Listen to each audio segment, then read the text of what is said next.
one, bringing you some breaking news. So, this is Amber. And Amber, would you mind telling us the school district that you're from? I'm from Canyon ISD. Okay. And Amber's coming to us with a story of something that happened at the school with her child. So, Amber, if you could just tell us where this happened and when it happened and give us some details about the situation. Okay, on Tuesday, January 9th, I got a phone call from our assistant principal um, telling me that my daughter had been involved in an incident and that she wasn't hurt. And she just needed to let me know that she was in the bathroom um, when she heard knocking on the door. She opened the door and saw it was a little boy in her class, and she told him to go away and shut the door. And when she shut the door, the little boy forced his way into the bathroom with her. By the way, this is the girls' bathroom connected to her classroom. And when he forced his way in, he locked the door, locking them both inside. And what happened when they were inside was he held her against her will. She told him to get out. She yelled, "Get out." She told him no. He held her hands so that she couldn't unlock the door and told her to pull her pants down and show him her privates. Um, while this was going on, one of the boys in the classroom heard her yelling and went and told the teacher, who was testing at the time. She was testing one-on-one, so she had no clue what was going on. The teacher came immediately, banging on the door several times, according to my daughter. Finally, when the little boy heard the teacher's voice, my daughter was able to get one hand free and get the door unlocked. And when she unlocked the door, the teacher took the little boy immediately to the office, obviously, and took my daughter to another classroom to safety. The assistant principal's attitude on the phone was just like it wasn't a big deal, like it was just another mundane thing that just happened, and she never said she was sorry that it happened. She would not give me any details when I started asking questions, because as you could imagine, I was very livid at this point, finding out all this. I asked her what was going to happen to the little boy, if he was going to be back in class the next day. She told me yes, he would be back in class with my daughter after he had sexually harassed her in the bathroom and physically assaulted her. This did not set well with me. We ended up in major altercations. I'm going to just call it altercations throughout the rest of the week between me and the assistant principal and the principal as well, because they didn't want to take care of the situation the way that I felt like it needed to be handled, and basically wanted to brush it under the rug so that it would go away. So, obviously, do you feel that they cared about your rights as a parent? Obviously not. No. Or about what's best for your child? No. In fact, the one thing that I had asked them to do was remove that boy from my daughter's class, because I felt like the type of situation that happened was the type of situation that she didn't need to relive every single day and see his face every single day in the classroom. And they flat out told me no, that they weren't moving him. And I took it up higher. I took it to the assistant superintendent, who then got a committee together, and they met with the principal. And it had gotten ugly with the principal a couple of times, to where she actually told me I was harassing her because I kept coming up to the school in the mornings asking questions more about what's going to happen. My daughter cried herself to sleep at night. She cried while she was eating breakfast. She didn't want to go to school. She was scared. The principal never once apologized. She got a pretty hateful and haughty attitude towards me. At one point even told me I needed to get my badge off and get out of the school building so she could get her work done, which obviously told me that the situation with my child was not one of her priorities. She slammed the door of a conference room in front of me and my child because she got mad at me because I kept demanding them to move this child out of the classroom. So no, I absolutely felt like they did not care.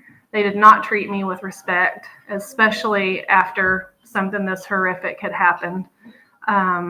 It was appalling. And after I got the superintendents involved, we had another meeting. We had a meeting at the admin building, and they told me that they would take my statement, and I gave them all of the information and the documentation that I had kept, and I had written down everything, dates and times. The assistant superintendent just looked at us and said, well, I just can't promise you that the principal's going to move this little boy from the classroom, but we'll make a decision by Friday. This was Thursday. She said by Friday afternoon, the decision would be made. And at that point, my husband and I knew that they had already made their decision, which was going to be not to move this child from the classroom. And sure enough, when we met with the principal and her boss and the assistant principal on Friday afternoon, they again told us that they were not going to move the child from the classroom, that they were just going to put a stay away agreement between the two kids, between my child and between the little boy. And I just told them that was ridiculous, that they're putting a stay away agreement in place, but they're going to still be in the same classroom. It makes no sense. Right. And would you mind sharing if this is middle school, elementary, high school? This is elementary, and it is first grade. Wow. But very, very abnormal behavior. Right. For a 7-year-old little boy. I got a police report done. Obviously, the police won't touch a child until they're 10 years old. They're under 10. There's not a whole lot they can do other than put a report in their file. I got CPS involved. They also were no help. The only time that we got any help was after a meeting with the principal and her boss that Friday afternoon. And we got this paper that just said, we're dismissing this case because it only happened once. That just about sent me over the edge, because I thought, how many times does a child have to be sexually harassed and physically assaulted in a bathroom, of all places, for there to be something done, an appropriate way to deal with the situation? And we obviously did not feel that was happening, and so I appealed the decision. We filled out all the paperwork, went that route. It took about a week. We finally heard from the third-party investigator, who was the head discipline coordinator for CISD, Canyon ISD. She came and met with us, and she said, this situation absolutely has not been handled correctly. I do not agree with the choices that have been made. She ended up putting into place more things to protect our daughter as far as the classroom goes. The little boy can't use the bathroom in the classroom anymore. He can't be anywhere.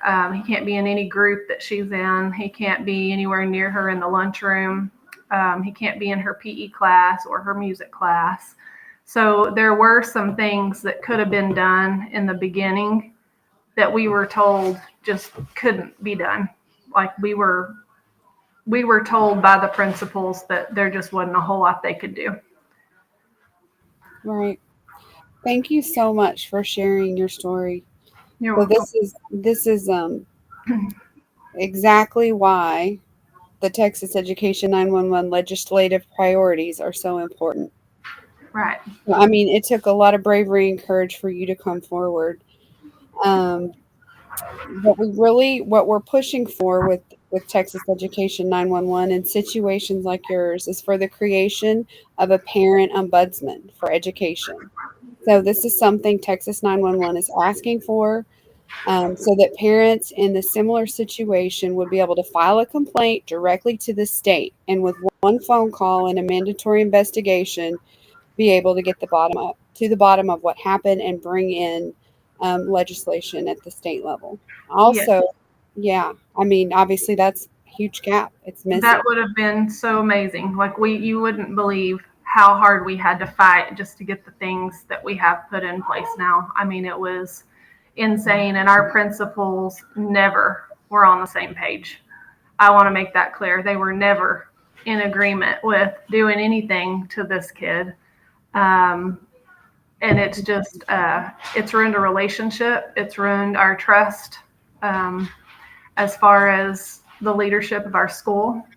It has made us realize how unprofessional that the people that are supposed to be keeping our kids safe can be, and how we were treated was, I don't even have words. If I told you everything that she said to me that day or those 3 days afterwards,